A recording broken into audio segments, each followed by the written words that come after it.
It's repeated. We would have been taught to say, hey guy, it's enough. You told me once, now that's okay. But in fact, we should enjoy the reminder. That's a Muslim. Why is it we get upset when people correct us or remind us regarding our duty towards our Maker? Why do we get upset? Don't be upset. Even if you're weak, say, Jazakallah khair, I know I'm weak, inshallah, pray for me, and so on. And it's not just pray for me. I mean, you can't have a bottle in your hand and you have, for example, something else and you're doing the worst haram stuff. And then someone says, but you know, intoxicants, you know, you're not supposed to really be. No, just pray for me. Allah will guide me. That's a statement of arrogance. Don't say that.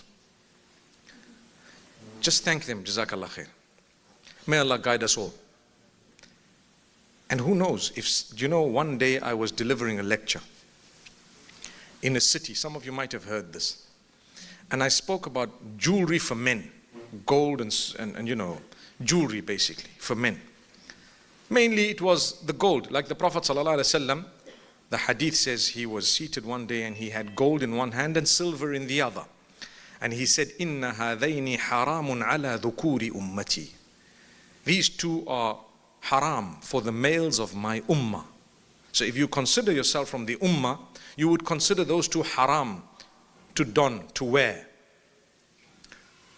And so I was mentioning in the hadith of the benefits of quitting something for the sake of Allah or doing something for the sake of Allah.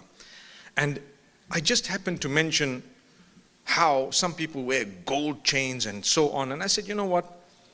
As much as we don't judge people, but it's not wrong for us to tell someone, to say, this is permissible and this is prohibited. I'm just making the ruling clear.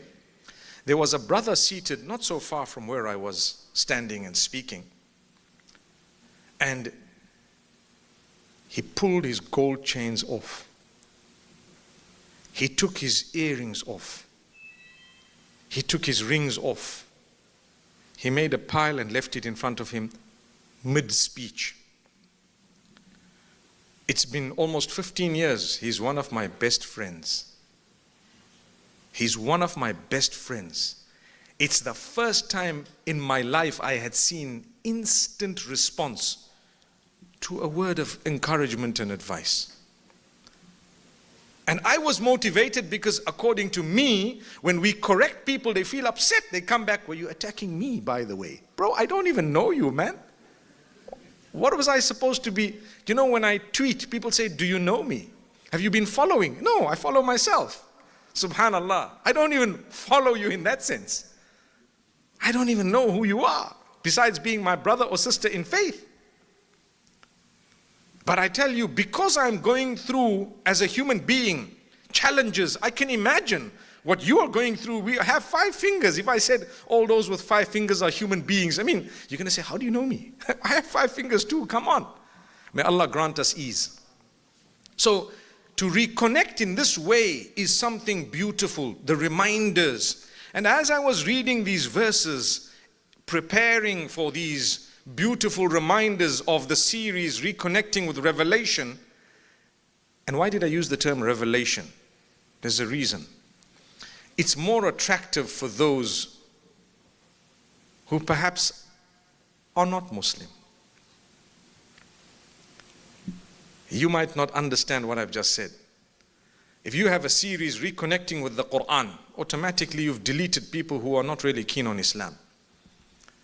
But if your da'wah goes beyond that, you start thinking of how would I use words that would be more palatable to those who really need to hear it. And so you use a terminology that's not wrong, it's just a different language. We said reasons of revelation, and then in fine print we said of verses of the noble Quran. Fair enough. But here we're saying reconnecting with revelation from the Almighty, because we all need it. And guess what? Now I get to the point I was making as I'm reading the verses. A few stories Allah has mentioned in the Quran of great motivation to all of us. One of them is Ibrahim alayhi salam, the Prophet Abraham, one of the most loved unto Allah. He was known as Khalil Allah, the friend of Allah. Why was he known as the friend of Allah? Because Allah tested him and he passed every test. He followed the instructions blindly. That was the gift of Allah. Subhanallah, amazing. He passed every test one after the other. My brothers and sisters, Ibrahim alayhi salam one day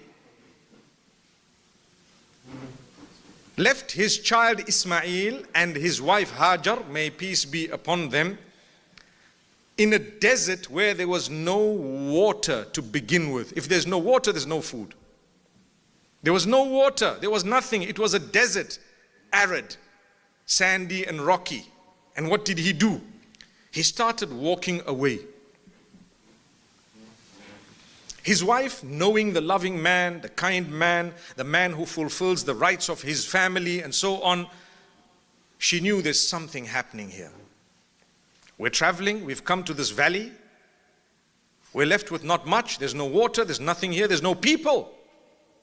And this man is leaving me. And my child, a child he loves because he got the child after years of trying. Years. Allah blessed him with a child later on in his life. He was much older. And so she asked him a question. Did Allah instruct you to do this? The answer was in the affirmative. Yes. She knew, that's it, Allah will take care of us. What and how, I don't know. But the conviction, it's there. Conviction is probably one of the most powerful acts of worship that would cushion the problems that you face, the issues, the difficulties, the hardships, and they would make you look forward to a solution or the solution. And at times, the solution may be delayed, but the conviction will keep you afloat. So when things are not going your way, and every one of us has different challenges in life, be convinced that Allah has the solution and it is coming.